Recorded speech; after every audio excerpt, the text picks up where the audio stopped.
ಮನಿಗೆ ಅಂತೇಳಿ ಮಾಡಿದ ಮಷಿನ್ ರೀ ಇದು ಕಿಚನ್ ಕಿಂಗ್ ಅಂತೇಳಿ ಕರಿತೀವ್ರಿ ಇದಕ್ಕೆ ನಾವು 100 ರಿಂದ 120 ಮಟ ರೊಟ್ಟಿ ಬರ್ತಾವೆ ಆರಾಮಾಗಿ ಮಾಡ್ಕೋಬಹುದು. ಇದು ಎಲ್ಲಿ ಹಿಂಗೆ ಕಟ್ ಆಗ್ತದೋ ಬರೀ ಅವ್ರು ಇಷ್ಟು ಹಚ್ಕೊಂತ ಕುಂತ್ರ ಸಾಕು ಸರ್, ರೊಟ್ಟಿ ಹೋಗಿ ಆರಾಮಾಗಿ ಬೋತಾವೆ. ತಿಂಗಳಿಗೆ ಒಂದು ಏನಿಲ್ಲ ಅಂದ್ರೆ 80 ರಿಂದ 90 ಸಾವಿರ ಆರಾಮಾಗಿ ಕೂತಲ್ಲೇ ಮಾಡ್ಬೋದು ಸರ್ ಅವ್ರು. ಈಗ ಹೋಟೆಲ್ಗಳೆಲ್ಲ ಯೂಸ್ ಮಾಡ್ಕೊಳ್ಳಿಕ್ಕೆ ಅವ್ರಿಗೆ ಇದ್ರೊಳಗೆ ಪೂರಿನೂ ಬರ್ತಾವೆ ಸರ್. ಇಲ್ಲಿ ನೋಡ್ಬೋದು ನೀವು ರಾಗಿ ರೊಟ್ಟಿ, ಸಜ್ಜಿ ರೊಟ್ಟಿ, ಅಕ್ಕಿ ರೊಟ್ಟಿ, ಪಾನಿಪುರಿ, ಪಾಪೋಡು, ಸಮೋಸಾ ಪಟ್ಟಿ, ಚಪಾತಿ ಎಲ್ಲ ಮಾಡ್ಬೋದು ಸರ್. ಇದು ಕ್ವಾಲಿಟಿ ಪ್ರಕಾರ ರೊಟ್ಟಿ ಕೊಟ್ರಂದ್ರೆ ಇಲ್ಲಿ ನೋಡ್ಬೋದು ಸರ್ ನೀವು ತಿಕ್ನೆಸ್ ಯಾವ ತರ ಇದೆ ಅಂತ. ಸರ್ ಈ ರೊಟ್ಟಿ ತಿಂದ್ರೆ ದೇಹಕ್ಕೆ ತಾಕತ್ತು. ಈ ರೊಟ್ಟಿ ಮಿಷಿನ್ ತುಂಬ ಬಿಸ್ನೆಸ್ ಮಾಡಿದ್ರೆ ಕೈ ತುಂಬಾ ಸಂಪತ್ತು ಸರ್. ಸರ್ ಈ ಸಲ ದಸರಾ ಹಬ್ಬಕ್ಕೆ ನಮ್ಮ ಹತ್ರ ಯಾರೆಲ್ಲ ರೊಟ್ಟಿ ಮಿಷಿನ್ ತಗೊಂತಾರೋ ಅವ್ರಿಗೆಲ್ಲ ಒಂದು ಬಂಪರ್ ಆಫರ್ ಕೊಡ್ತಾ ಇದ್ದೀವಿ. ಕರ್ನಾಟಕ ಜನತೆಗೆ ನನ್ನ ನಮಸ್ಕಾರಗಳು ಸರ್. ನನ್ನ ಹೆಸರು ಬಂದುಬಿಟ್ಟು ಮಂಜುನಾಥ್ ಅಂತೇಳಿ, ನಮ್ಮ ಕಂಪ್ನಿ ಹೆಸರು ಬಂದುಬಿಟ್ಟು ನ್ಯೂ ಇರಾ ಮಷಿನ್ಸ್ ಅಂತ. ಸೊ ನಾವೀಗ ಹಲವಾರು ವರ್ಷಗಳಿಂದ ಏನೈತಲ್ಲ ಸರ್ ಈ ರೊಟ್ಟಿ ಮಷಿನ್ನ ಮ್ಯಾನುಫ್ಯಾಕ್ಚರಿಂಗ್ ಮತ್ತು ಸೇಲ್ಸ್ ಮಾಡ್ಕೊತ ಬಂದಿದ್ದೇವೆ. ಒಂದು ಸಣ್ಣ ಮಷಿನ್ ಆಗಲಿ ದೊಡ್ಡ ಮಷಿನ್ ಆಗಲಿ ಯಾವ ಥರ ರೊಟ್ಟಿ ಮಾಡಿ ಮಾರಾಟ ಮಾಡಬೇಕು, ಅದರಿಂದ ಏನು ಇನ್ಕಮ್ ಐತಿ ಅನ್ನೋದನ್ನೆಲ್ಲ ತಿಳಿಸ್ಕೊಡ್ತೀನಿ ಸರ್. ನಮ್ಮ ಹತ್ರ ಟೋಟಲ್ ಆಗಿ 7 ಥರ ಮಾಡೆಲ್ ಅದಾವೆ ಸರ್. ಅದ್ರೊಳಗೆ ಈಗ ಮೊದಲಕ್ಕೆಲ್ಲ ಜನರು ಏನೈತಲ್ಲ ಹೆಚ್ಚಿಗೆ ಬಂಡವಾಳ ರೀ, ಅಂದ್ರೆ ಮಷಿನಿಗೆ ಹೆಚ್ಚಿಗೆ ಬಂಡವಾಳ ಮಾಡ್ಬೇಕಾಯ್ತು ಇಂಥ ಮಷಿನ್ಸ್ ಇದ್ದು. ಈಗ ಏನಾಗೈತಿ ಕಮ್ಮಿ ಬಜೆಟ್ನಾಗ ಕೇಳಿದಾಗ ಇವೆಲ್ಲ ಬಂದವು ಸರ್. ಈಗ ಇನ್ನೂ ಕಮ್ಮಿ ಬಜೆಟ್ ಕೇಳಿದಾಗ ಅಂದಾಗ ಇದು ಹೊಸ ಮಾಡೆಲ್ ಬಂದೈತೆ ರೀ. ಇಲ್ಲಿ ನೋಡ್ಬೋದು ಸರ್, ಆರಾಮಾಗಿ ಈ ಥರ ಕುತ್ಕೊಂಡು ಚಕಳಿ ಮುಕ್ಕಳಿ ಹಾಕೊಂಡು ಪದ್ದ ಸರಿ ಕುತ್ಕೊಂಡು ತಗೋಬೋದು ರೀ ಇದ್ರಾಗ ರೊಟ್ಟಿ. ಒಂದು ಮನಿಗೆ ಅಂತೇಳಿ ಮಾಡಿದ ಮಷಿನ್ ರೀ ಇದು ಕಿಚನ್ ಕಿಂಗ್ ಅಂತೇಳಿ ಕರಿತೀವ್ರಿ ಇದಕ್ಕೆ ನಾವು. ಮನೆ ಆಗ್ಬೇಕಂದ್ರೆ ಪಾಪಡ್ ಮಾಡ್ಕೊತ ಪಾಪಡು ಬರ್ತದ, ರೊಟ್ಟಿ ಬೇಕಂದ್ರೆ ರೊಟ್ಟಿ ಬರ್ತದ, ಪೂರ ಸ್ಟೈನ್ಲೆಸ್ ಸ್ಟೀಲ್ ಒಳಗೆ ರೆಡಿ ಆಗ್ತದೆ ಸರ್. ಇದು 100 ರಿಂದ 120 ಮಟ ರೊಟ್ಟಿ ಬರ್ತಾವೆ ಆರಾಮಾಗಿ ಮಾಡ್ಕೋಬಹುದು. ಛೋಟು ಮಷಿನ್ ಅಂತ ಕರಿತೀವ್ರಿ ಇದಕ್ಕೆ. ಇದ್ರೊಳಗೆ ಏನಿಲ್ಲ ಅಂದ್ರೆ ಒಂದು 500 ಮಟ ರೊಟೀಸ್ ಬರ್ತಾವೆ. ಇದಕ್ಕಿಂತ ನೆಕ್ಸ್ಟ್ ಮಾಡಲ್ ಬಂದರೆ ಮಿನಿ ರೆಗ್ಯುಲರ್ ರೀ. ಮಿನಿ ರೆಗ್ಯುಲರ್ ಒಳಗೆ ಏನೈತಲ್ಲ ಒಂದು 600 ರಿಂದ 700 ಮಟ ರೊಟ್ಟಿ ತೆಗಿಬೋದು ಆರಾಮಾಗಿ. ಈ ಥರ ಒಂದು ಬಾಜುಗೆ ಚೇರ್ ಹಾಕೊಂಡ್ಬಿಟ್ಟು ಆರಾಮಾಗಿ ಇಲ್ಲಿ ಹಿಂಗೆ ತೆಗಿತಾ ಕುಂದಿರ್ಬೋದು. ಇದ್ರ ನೆಕ್ಸ್ಟ್ ಮಾಡಲ್ ಬಂದುಬಿಟ್ಟು ಲಾಂಗ್ ಲೆಂತ್ ಅಂತ. ಇದ್ರೊಳಗೆ 800 ರಿಂದ 1000 ಮಟ ಮಾಡ್ಬೋದು ರೀ ಆರಾಮಾಗಿ. ಇದ್ರ ನೆಕ್ಸ್ಟ್ ಮಾಡಲ್ ಬಂದುಬಿಟ್ಟು ಏನೈತಲ್ಲ ಸರ್ ಈಗ ಇದು ಹೊಸದಾಗಿ ಲಾಂಚ್ ಮಾಡತ್ತಿದ್ದು ಮಷಿನ್ ಇದು ರೀ. ಈ ಸಣ್ಣ ಮಷಿನ್ ಜೊತೆ ಇದನ್ನ ಲಾಂಚ್ ಮಾಡತ್ತೀವಿ. ಮೊದಲಾಗ ಪ್ಲೇಟ್ ಮಷಿನ್ ಏನಿತ್ತಲ್ಲ ದೊಡ್ಡದಿತ್ತು, ಅವ್ರಿಗೆ ಬಜೆಟ್ ಜಾಸ್ತಿ ಆಗ್ತಿತ್ತು. ಈಗ ಕಮ್ಮಿ ಬಜೆಟ್ ಒಳಗೆ ಈ ಪ್ಲೇಟ್ ಮಷಿನ್ ಮಾಡಿದ್ದೇವೆ ರೀ. ಆರಾಮಾಗಿ ಅವ್ರಿಗೆ ಇದ್ರೊಳಗೆ ರೊಟ್ಟಿ ತಕ್ಕೋಬೋದು.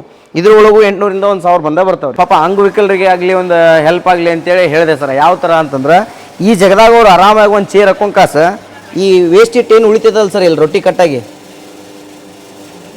ಇಲ್ಲಿ ಏನು ವೇಸ್ಟ್ ಇಟ್ಟು ಉಳಿತದಲ್ಲ ಇದು ಎಲ್ಲಿ ಹಿಂಗೆ ಕಟ್ ಆಗ್ತದೋ ಬರೀ ಅವ್ರು ಇಷ್ಟು ಹಚ್ಕೊಂತ ಕುಂತ್ರ ಸಾಕು ಸರ್, ರೊಟ್ಟಿ ಹೋಗಿ ಆರಾಮಾಗಿ ಬೋತಾವೆ.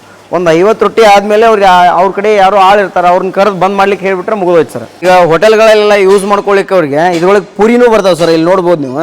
ಅಂದ್ರೆ ಈಗ ಹೋಟೆಲ್ನೊಳಗಾಗಲಿ ಲೇಬರ್ಸ್ ಅದು ಶಾರ್ಟೇಜ್ ಇರ್ತಾವಲ್ಲ ಅಂಥವ್ರೆಲ್ಲ ಈ ಥರ ಮಷಿನ್ ತೊಗೊಂಡ್ಬಿಟ್ಟು ಕಾಸು ಆರಾಮಾಗಿ ಪೂರಿಗಿರಿ ತಗೋಬೋದು ಸರ್ ಅವರು. ಯಾವ ರೀತಿ ಆದಾಯ ಮಾಡ್ಬೋದು ಸರ್? 1 kg ಜೋಳಕ್ಕೆ ಏನಿಲ್ಲ ಅಂದರೂ 50 ರೂಪಾಯಿ ಐತೆ ಅಂತ ತಿಳ್ಕೊಳ್ಳೋಣ ಸರ್. 50 ರೂಪಾಯಿದಾಗ ಈಗ ಒಂದು 1 kg ಜೋಳಕ್ಕೆ 20 ರೊಟ್ಟಿ ಬಂದಾವ ಅಂತ ಅನ್ಕೊಂಡ್ರು 50 ರೂಪಾಯಿ ತೆಗೆದ್ರು ಇನ್ನೂ 50 ರೂಪಾಯಿ ಉಳಿತ್ರಿ. ಅಲ್ಲಿ 20 kg ಜೋಳಕ್ಕೆ 5 ರೂಪಾಯಿ ಒಂದು ರೊಟ್ಟಿ ಕೊಟ್ಟಾರಂತಂದ್ರು 100 ರೂಪಾಯಿ ಐತ್ರಿ. 100 ರೂಪಾಯಿದಾಗ ಏನೈತಲ್ಲ ಅವ್ರು ಈಗ 50 ರೂಪಾಯಿ ಜೋಳಕ್ಕೆ ತೆಗೆದ್ರೆ ಇನ್ನು 10 ರೂಪಾಯಿ ಲೇಬರ್ ಚಾರ್ಜ್, 10 ರೂಪಾಯಿ ಕರೆಂಟ್ ಚಾರ್ಜ್, 10 ರೂಪಾಯಿ ಮಷೀನಿಂದ 10 ರೂಪಾಯಿ ಅವ್ರದ್ದು ತೆಗೆದು ಇನ್ನೂ 10 ರೂಪಾಯಿ ಉಳಿತೈತೆ ಸರ್. ಆರಾಮಾಗಿ ಲಾಭ ಮಾಡ್ಕೋಬೋದು ರೀ. ಒಂದು ತಿಂಗಳಿಗೆ ಒಂದು ಏನಿಲ್ಲ ಅಂದ್ರೆ 80 ರಿಂದ 90 ಸಾವಿರ ಆರಾಮಾಗಿ ಕೂತಲ್ಲೇ ಮಾಡ್ಬೋದು ಸರ್ ಅವ್ರ ಮನೆಯೊಳಗೆ. ಈಗ ಹೆಣ್ಣು ಮಕ್ಕಳಂತಾಗಲಿ ಗಂಡು ಮಕ್ಕಳಂತಾಗಲಿ ಅಂಗವಿಕಲರಾಗಲಿ ಎಲ್ಲರೂ ಮಾಡ್ಬೋದು ಸರ್ ಇದನ್ನು. ಅದರೊಳಗೆ ಇವರ ಮಾಡ್ಬೇಕಂತೇನಿಲ್ಲ. ಈಗ ಮೊದಲು ಬಿಸ್ನೆಸ್ ಮಾಡ್ಬೇಕು ಅನ್ನೋರು ಭಾಳ ಮಂದಿದ್ದಾರೆ. ಯುವಕರಿಗೆಲ್ಲ ಎಲ್ಲೋ ಜಾಬ್ ಹುಡ್ಕೊಂಡು ಹೋದ್ರು ಸಿಗಾತಿಲ್ಲ. ಸೊ ಅವರೆಲ್ಲ ಇಂಥ ಮಷಿನ್ಸ್ ಹಾಕೊಂಡು ಆರಾಮಾಗಿ ಬಿಸ್ನೆಸ್ ಮಾಡ್ಬೋದು ಸರ್. ಚಿಕ್ಕ ಮಷಿನ್ಲಿಂದ ಹಿಡ್ಕೊಂಡು ಇಷ್ಟೆಲ್ಲ ದೊಡ್ಡ ಮಷಿನ್ ತೋರಿಸಿದೆಯಲ್ಲ ನಾ ಇಷ್ಟು ಮಷಿನ್ ಒಳಗೂ ರಾಗಿ ರೊಟ್ಟಿ, ಸಜ್ಜಿ ರೊಟ್ಟಿ, ಅಕ್ಕಿ ರೊಟ್ಟಿ, ಪಾನಿಪುರಿ, ಪಾಪೋಡು, ಸಮೋಸಾ ಪಟ್ಟಿ, ಚಪಾತಿ ಎಲ್ಲ ಮಾಡ್ಬೋದು ಸರ್. ಇದ್ರೊಳಗೆ ಒಂದೇ ಮಷಿನ್ನಾಗ ಎಲ್ಲ ಥರದ್ದು ಬರ್ತೈತೆ. ಜೊತೆಗೇನೆ ಒಂದು ಬಂಪರ್ ಆಫರ್ ಇದೆ ಸರ್ ಕರ್ನಾಟಕ ಜನತೆಗೆ. ಈ ಚಿಕ್ಕ ಮಷಿನ್ ಏನು ಕಾಣ್ತಿದೆಯಲ್ಲ ಸರ್ ಇದು ಕೂಡ ನಿಮ್ಗೆ ಏನೈತಲ್ಲ 48,000 ಒಳಗೆ 2 ಕೂಡ ಕೊಡ್ತೇವೆ ಸರ್. ಈ ಮಷಿನ್ ಮನೆಯೊಳಗೆ ಇಟ್ಕೊಂಡು ಆರಾಮ್ ರನ್ ಮಾಡ್ಬೋದು. ಮನೆ ಕರೆಂಟಿಗೆ ರನ್ ಆಗ್ತಾವೆ. ದಸರಾ ಬಂತ್ರಿ, ದಸರಾಕ್ಕೋಸ್ಕರ ಒಂದು ಆಫರ್ ಇಟ್ಟಿದ್ದೇವೆ ಸರ್.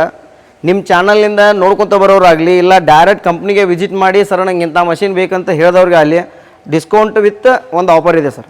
ಆಫರ್ ಏನೈತಲ್ಲ ರೀ ಅದೇ ಸಸ್ಪೆನ್ಸ್ ರೀ. ಇದ್ರೊಳಗೆ ಕಸ್ಟಮರ್ ಡೈರೆಕ್ಟ್ ನಿಮ್ಮ ಚಾನಲ್ ಹೆಸರು ಹೇಳ್ಕೊಂಬರೋದಾಗಲಿ ಇಲ್ಲ ಡೈರೆಕ್ಟ್ ಕಂಪ್ನಿಗೆ ವಿಸಿಟ್ ಮಾಡೋದಾಗಲಿ ಡಿಸ್ಕೌಂಟ್ ಐತೆ ಅಂತೇಳೇನ್ರಿ, ಒಳ್ಳೆ ಆಫರ್ ಐತೆ ಅಂತೇಳಿ ಯಾವುದೇ ಕಸ್ಟಮರ್ ಬಂದರೂ ಖುಷಿಯಿಂದ ಹೋಗ್ಬೇಕು. ಕೂತಲ್ಲೇ ಕೂತ್ರೆ ಏನೂ ಆಗಲ್ಲ ಸರ್. ಒಂದು ಒಳ್ಳೆ ಕ್ವಾಲಿಟಿ ಮಷಿನ್ ತೊಗೋಬೇಕು, ಅದ್ರೊಳಗೆ ಔಟ್ಪುಟ್ ಚೆನ್ನಾಗಿ ಬಂದೇ ಬರ್ತದೆ. ಅವರು ಒಂದು ಉತ್ತಮವಾದ ಈ ಥರ ಕ್ವಾಲಿಟಿ ಪ್ರಕಾರ ರೊಟ್ಟಿ ಕೊಟ್ರಂದ್ರೆ ಇಲ್ಲಿ ನೋಡ್ಬೋದು ಸರ್ ನೀವು ತಿಕ್ನೆಸ್ ಯಾವ ಥರ ಇದೆ ಅಂತ. ಈಗ ಒಂದು ದಾಬಾ ಆಗಲಿ ಹೋಟೆಲ್ ಆಗಲಿ ಈ ಒಂದು ಮದುವೆ ಫಂಕ್ಷನ್ಸ್ ಆಗಲಿ ಇಂಥವೆಲ್ಲ ಆರ್ಡರ್ ತೊಗೊಂಡೋಗಿ ಆರಾಮಾಗಿ ಮಾಡ್ಕೋಬೋದು ರೀ. ದಾಬಾದಾರದು ಈಗ ಕ್ವಾಲಿಟಿ ಚೆನ್ನಾಗಿತ್ತಂದ್ರೆ ರೆಗ್ಯುಲರ್ ಅವ್ರಿಗೆ ಆರ್ಡರ್ ಕೊಡ್ತಾರೆ.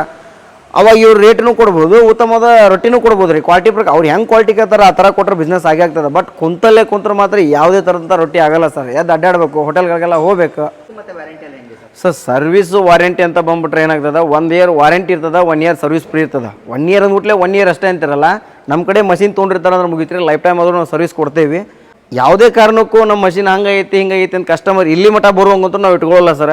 ಏನೋ ಆಗಲಿ ವಿತಿನ್ 2 ಡೇಸ್ ಒಳಗೆ ಸರ್ವಿಸ್ ಏನೈತಲ್ಲ ಅವ್ರ ಮನೆ ಬಾಗಿಲಿಗೆ ಹೋಗಿಬಿಟ್ಟು ಸರ್ವಿಸ್ ಮಾಡ್ಕೊಟ್ಟು ಬರ್ತೇವೆ. ವಿತಿನ್ 2 ಡೇಸ್ ಒಳಗೆ ಮಾತ್ರ ಸರ್ವಿಸ್ ಕ್ಲಿಯರ್ ಆಗ್ತದೆ ಸರ್. ಡೆಲಿವರಿ ಏನಿದೆಲ್ಲ ಆಲ್ ಓವರ್ ಕರ್ನಾಟಕ ಆಗಲಿ, ಕರ್ನಾಟಕ ಬಿಟ್ಟು ಹೊರಗಾಗಲಿ ಎಲ್ಲಿಂದ್ರೂ ಆರ್ಡರ್ ಬಂದರೆ ಅಲ್ಲಿ ಮಟನೂ ಮಷಿನ್ ಹೋಗಿ ತಲುಪಿಸ್ತೇವೆ ಸರ್. ಈಗ ಕೊನೆಯದಾಗಿ ನಿಮ್ಮನ್ನ ಹೆಂಗೆ ಕಾಂಟ್ಯಾಕ್ಟ್ ಮಾಡಬೇಕಾಗುತ್ತೆ ಸರ್? ಸರ್ ಸ್ಕ್ರೀನ್ ಮೇಲೆ ಬರ್ತಾ ಇರೋಂಥ ನಂಬರ್ಗೆ ಕಾಂಟ್ಯಾಕ್ಟ್ ಮಾಡಿದ್ರು ತಿಳ್ಕೊಬೋದು. ಇಲ್ಲ ಇಲ್ಲಿ ಕಂಪ್ನಿಗೆ ಡೈರೆಕ್ಟ್ ವಿಸಿಟ್ ಮಾಡೋರು ಯಾವ ಥರ ಬರ್ಬೇಕು ಸರ್ ಅಂತಂದ್ರೆ, ಹುಬ್ಬಳ್ಳಿ ಹೊಸ ಬಸ್ ಸ್ಟ್ಯಾಂಡಿಗೆ ಬಂದುಬಿಟ್ಟು ನಮ್ಗೆ ಫೋನ್ ಮಾಡಿದ್ರೆ ಸಾಕು ಸರ್, ನಮ್ಮ ಗಾಡಿನೇ ಇರ್ತದೆ, ಬಂದು ಕರ್ಕೊಂಬರ್ತಾರೆ. ಇಲ್ಲ ಸರ್ ನಾ ಡೈರೆಕ್ಟ್ ನಮ್ಮದೇ ಗಾಡಿ ವೆಹಿಕಲ್ ಇದೆ ನಿಮ್ಮ ಕಂಪ್ನಿಗೆ ವಿಸಿಟ್ ಮಾಡ್ತಾನೆ ಅನ್ನೋರು ಹುಬ್ಬಳ್ಳಿಗೆ ಬಂದುಬಿಟ್ಟು Tarihal Gamanagatti industrial area 9th cross D56 block number ನಮ್ದು ರೀ. ನ್ಯೂ ಇರಾ ಮಷಿನ್ಸ್ ಅಂತೇಳಿ ಕಂಪ್ನಿ ಹೆಸರು. ಇಲ್ಲಿ ಬಂದು ನಮ್ಗೊಂದು ಫೋನ್ ಹಾಕಿದ್ರೆ ಸಾಕು ಸರ್, ಇಲ್ಲೇ ಬಾಗಿಲು ಒಳಗೆ ಇರ್ತಾರೆ, ಆರಾಮಾಗಿ ಕರ್ಕೊಂಬಂದು ಎಲ್ಲ ಥರದ ರೊಟ್ಟಿ ಮಿಷಿನು ನೋಡ್ಕೊಂಡು ಟ್ರಯಲ್ ನೋಡ್ಕೊಂಡು ಆರ್ಡರ್ ಮಾಡ್ಕೊಂಡು ಹೋಗ್ಬೋದು ಸರ್.